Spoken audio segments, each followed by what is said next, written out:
Hey, it's going to YouTube, so you know it's best said. Today is finally the day that Apple has unveiled their latest creation, the iPad. It's actually the name of their brand new tablet device. Much anticipation for a long time. People's been expecting this actual tablet for years now, but Steve Jobs finally unveiled it. This was the only thing that happened at their event today. The only thing they talked about was the iPad and its software and hardware. But the device, actually, look at the device here, the design of it is pretty sleek. It has an aluminum backing. It's very thin, a very thin device. The screen is a nice looking screen because it has a black border around it. So that's good because they don't want to push the screen all the way to the edge. And so when you're holding it, the touch screen won't be accidentally hit by your thumbs or something like that.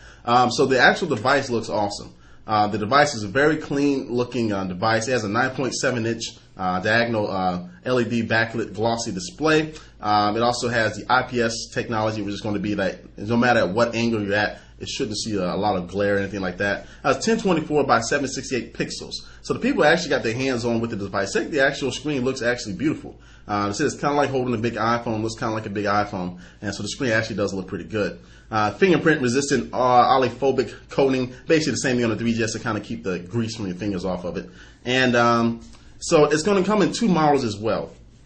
So the first model is going to be a Wi-Fi only model, and that's going to be one that's actually shipping first in 60 days. And the second model is actually going to be a 3G enabled model, which you can actually get on AT&T's 3G network on this device.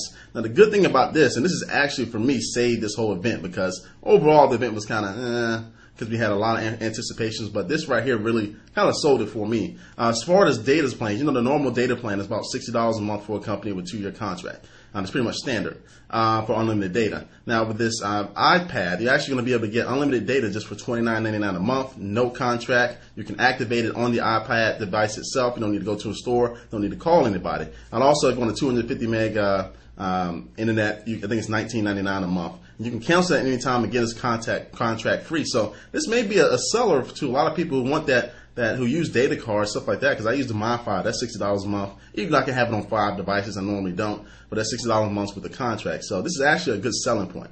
And also it's going to be having, as far as the inside of it, it's going to also have Bluetooth 2.1. It's going to have a digital compass. It's going to have assisted GPS. The Wi-Fi and the 3G model. So it looks like the 3G model is only going to have assisted GPS, I believe. And also in the box, you'll receive a dock connector because you can sync it via USB. So you can plug it into your Mac, plug it into your MacBook Pro, whatever Mac you want to plug into, and actually sync it just like you're syncing the iPhone. So it should work on Windows as well. And so you can sync everything with your iTunes library, back it up as well, just like you do on the iPhone, which is a pretty simple method but effective. It does have a accelerometer in there, and the accelerometer looks actually probably a little bit better than what you find in the iPhone right now. It also has an ambient light sensor, so it can heighten, brighten, or dim the screen brightness depending on what your location is as far as the lighting in the room. Now, as far as the processor speed, let's look at the horsepower. It features a 1 gigahertz Apple A4 custom designed high performance low power system on a chip processor. Basically, this comes from P.A Systems, which is a company that Apple actually bought up a few years ago, and so they got their own processor in here. So you're looking at trying to get away from using Intel and go to their model of just a company that can do every single thing for their products for the most part. And so they're using that processor, and the people who got their hands on it said the processor is very speedy. Moving around the OS of the actual iPad actually was pretty smooth, pretty fast, and efficient. Now looking at the OS, it's just really basically a big iPhone or iPod Touch as far as the OS. So it's not running any type of modified version of Snow Leopard. All your applications do have a little dock there, which you can have dock 4 applications, and also you can have the applications on your screen. Looks like you can add and change the background image though. So it looks like the operating system is really dumbed down. It's really simple. Everybody should be able to use it, not having problems with it really. Now one thing I'm looking forward to, and a lot of people in the Ustream chat to, when somebody's actually going to jailbreak this thing when it comes out, that's going to be fun to see. A lot of good things come with that, but we'll keep an eye on that. Let's see about the pricing. Now, the pricing for this iPad is actually pretty good. This is another thing that actually saved the event for me. Excuse me. So the upfront cost. So say you want just the base version of the iPad. Just one. This is the base version. It actually only starts at $499. Not a bad price. It's 16 gigabyte solid state, and it's $499. Not a bad price. It doesn't come with a 3G chip, nothing like that. Now $599 if you want the 32 gig, and $699 if you want the 64 gig solid state as far as the memory. Now upfront cost if you want the 3G version of it. So the $499 version actually goes to $629. Then 32 gig goes to $729, and then the 64 gigs go to $829. So it's not a bad price. Engadget did a good comparison about the pricing versus the iPhone as far as use, data use, and all that stuff. As far as going over 2 years about actually how much this thing is going to cost you, it actually comes out to be cheaper than what an iPhone will cost you as far as data. Now the iPad doesn't have it doesn't have any voice capabilities. It does have a microphone and speaker, but it does not have a camera for some reason.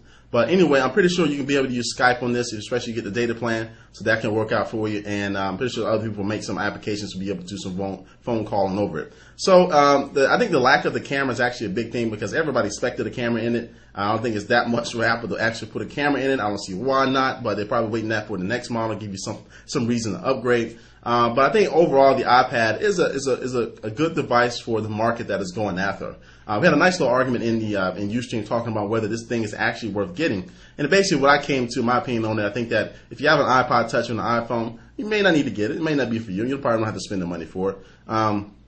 But if you've always been wanting like an iPod Touch or an iPhone, just don't want to get it for some reason, you're stuck in a contract, this is a very good device to give you those type of functionality because you can still run nearly virtually all the applications in the App Store on the iPad itself. So almost all the applications run right out the box. You can run them and they can actually scale up. So you can open up the application. It looks kind of just the same size that it was on the iPhone. And also you can hit the full screen button and take up the full screen of the device. So that's awesome to be able to use all the applications straight out the box. And also one thing with that, they also released a new 4.0, they're going to be releasing a new SDK for the iPhone, iPod, and the iPad as far as giving developers some more tools to actually upscale the applications or kind of change their applications to fit the iPad needs. So anyway, back to the point here. The device is kind of going for that niche market, kind of that Amazon Kindle, iPod type of market. And I think for the pricing starting at $499, that's not a bad deal at all. Not a bad deal at all. So it's a pretty good deal there. I think the device is going to be cool, going to be great. Again, the Wi-Fi only model is shipping in 60 days, and the 3G model plus the Wi-Fi model is going to be shipping in 90 days. So I got to see which one I'm going to get because I want the 3G model, but again, I want to get it first. So we'll see about that. But anyway, this is my presentation about the iPad. They also before I end it here, they also talked about iWork. This is another thing they talked about, iWork for the iPad. It's actually new applications, $9.99 each. For like Keynote and all that good stuff. It's pretty cool. It's all right. But other than that, the whole presentation really is just about the iPad. Nothing else different, but we'll keep an eye on that. But anyway, Soldier Knows Best here. Thanks for watching. I'll keep you more updated news about the iPad as it comes out, but I'll catch you later. Peace.